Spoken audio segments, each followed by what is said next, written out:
Ég heiti Sigrún Helga og í þessu myndbandi ætlum við að sjá hvernig við framkvæmum einhliða fervegagreiningu í R, eða One-Way ANOVA. Í þessu myndbandi munum við sýna hvernig einhliða fervegagreining, eða One-Way ANOVA, er notað til að draga ályktanir hvort meðaltöl einnar talnabreytu séu ekki þau sömu hjá öllum flokkum tiltekinnar flokkabreytu. Við gerum ráð fyrir að mælingarnar sem meðaltölin eru reiknuð fyrir séu geymdar í einni breytu, en önnur breyta sig til hvað flokki viðfangsefnin tilheyra. Við munum skoða gögnin myndrænt, smíða líkan og reikna fervegagreiningartöflu út frá því, skoða meðaltölin sem voru metin og að lokum munum við reikna öryggisspil fyrir meðaltölin. Byrjum á myndrænni athugun.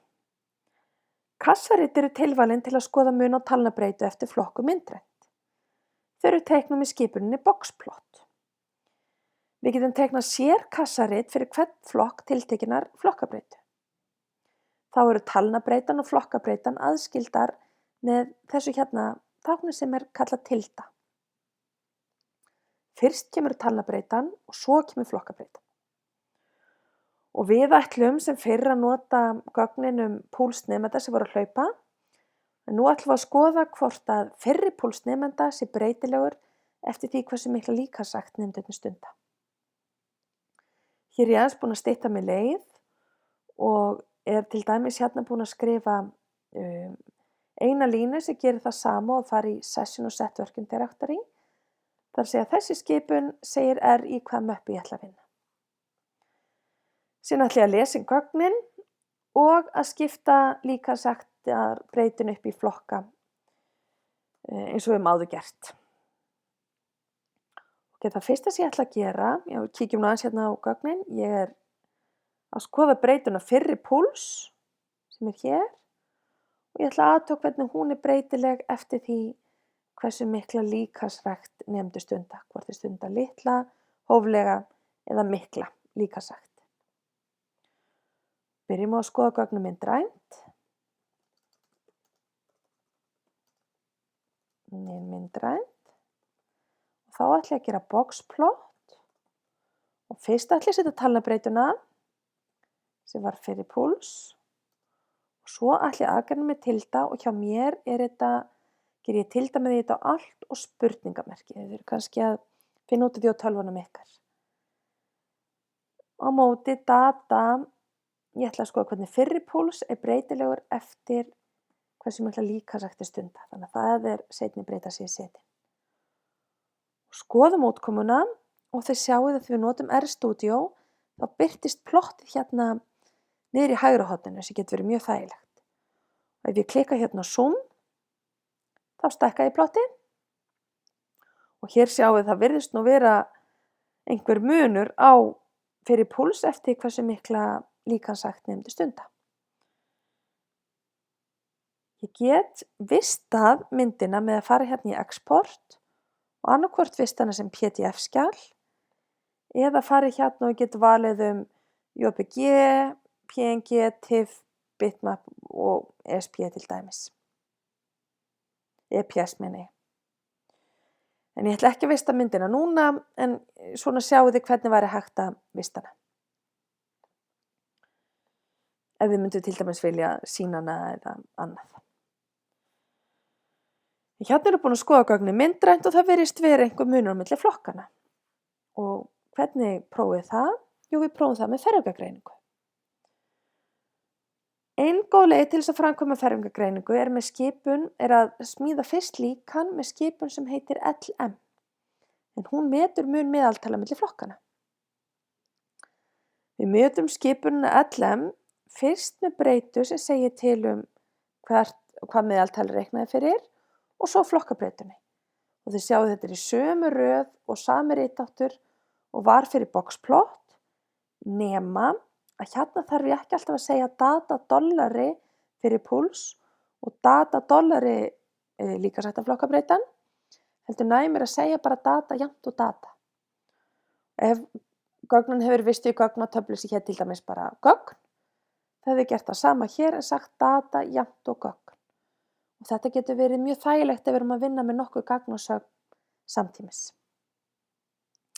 En sem sagt með LM þá smíðum við það sem er kallað línulegt líkan sem metur meðaltölin og með skipuninni ANOVA fáum við hina hefðbundnu ferjugargreiningartöflu.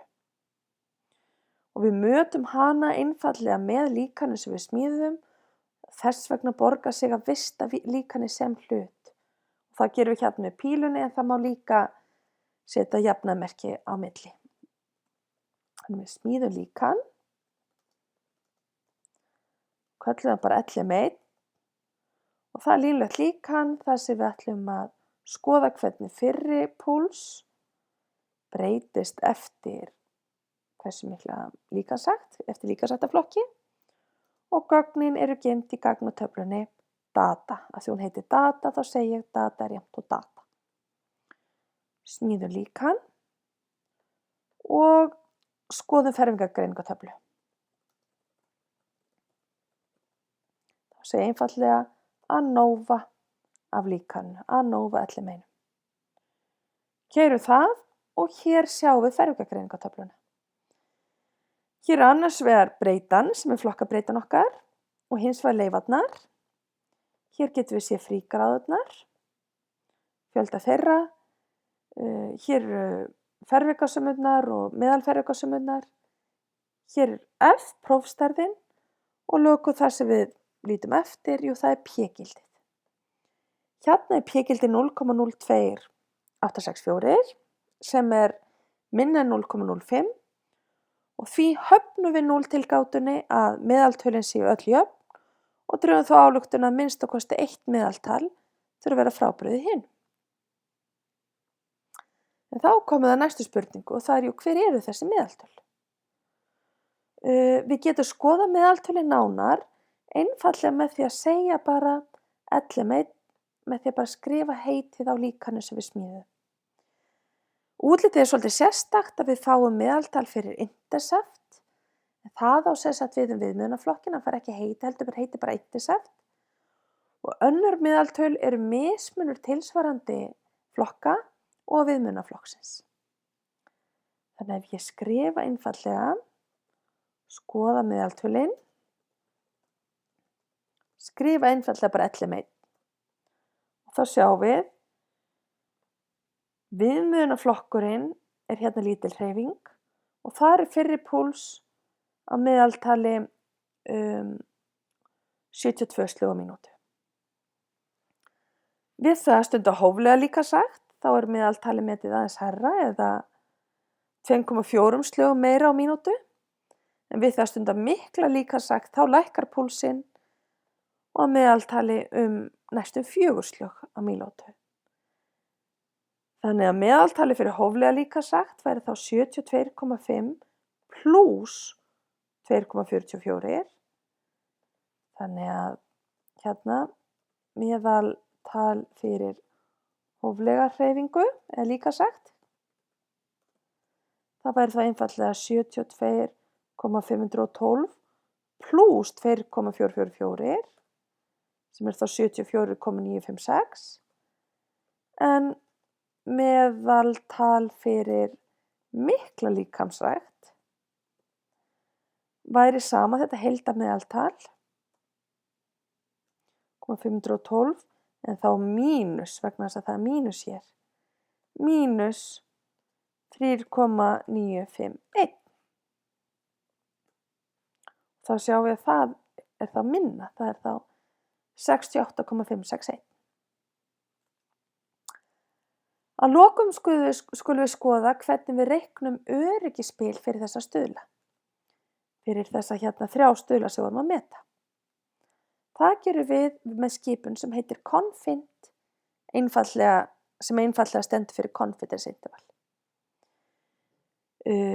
Bilið við intercept er öryggisbil fyrir meðaltal viðmiðunarflokksins, en önnur bil eru öryggisbil fyrir taki eftir mismun meðaltala tilsvarandi flokks og viðmiðunarflokksins. Þannig að ef ég skoða öryggisbil fyrir stuðlana, segi confint af LM1, þá sjáum við hérna öryggisbilinn Jú, 95% öryggisspil fyrir litla hreyfingu er frá 68,76 upp í 76,26.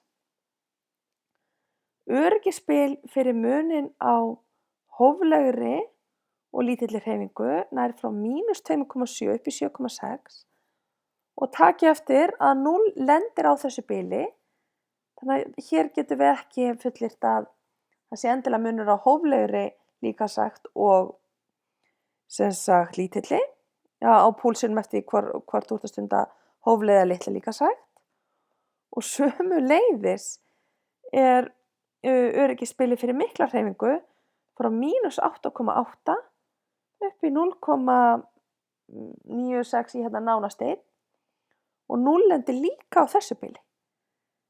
Þannig að við getum heldur ekki fullyrt að það sé munur milli mikillar líkamsræktar og lítillar, munur í fyrri púls.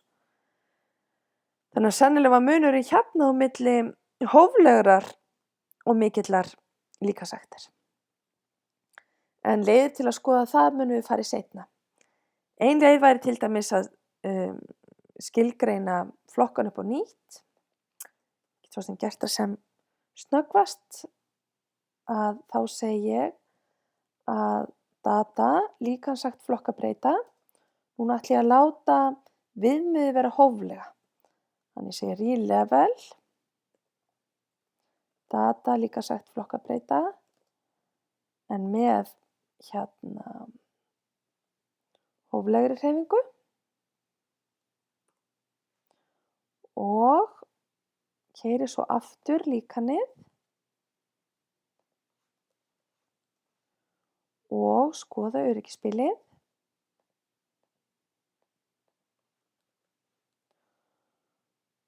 Núna er viðmiðunarflokkurinn orðinn hófleg hreyfing og hér sjáum við, við getum enn sem áður ekki gert greinarmun á lítilli og hóflegri hreyfingu, en við getum gert greinarmun á mikilli og hóflegri hreyfingu því að þetta öryggisspil er allt fyrir neðan 0. Þetta var allt sem ég ætlaði að segja einhliða ferðugagreiningu í R. Takk fyrir.